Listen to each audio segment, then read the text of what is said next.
Strongly condemning now Pyongyang for carrying out a controlled explosion of a nuclear device. This after North Korea confirmed its third underground nuclear test aimed against what it called, quote, outrageous U.S. hostility. Details now from RT's Anisa Nawe.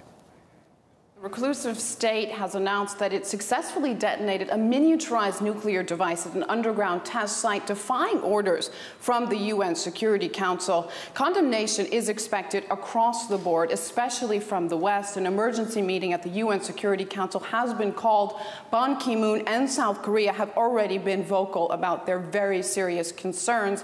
Now, the main issue is that this puts North Korea one step closer to its goal of building a nuclear warhead small enough to mount on a long-range missile capable of reaching the United States. It's still early in Washington, but this is seen as a direct threat from a direct message, I should say, from new leader Kim Jong-un to President Obama just hours before he gives his annual State of the Union. Surely President Obama will react somehow, most likely by threatening more sanctions and further isolation. The big questions are, is that enough to, one, deter North Korea from its nuclear ambitions, and two, is that the right method threats if there is a real danger of nuclear activity?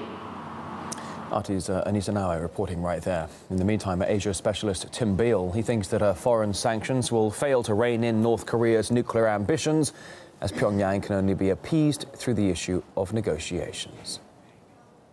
I don't know if anyone in the American elite, top elite, really thinks they will have an effect. They say they claim they think they will, but it's really uncertain. No country really changes policy under sanctions if the alternative, if the what is being required of them is worse than the sanctions, and that is the case with North Korea.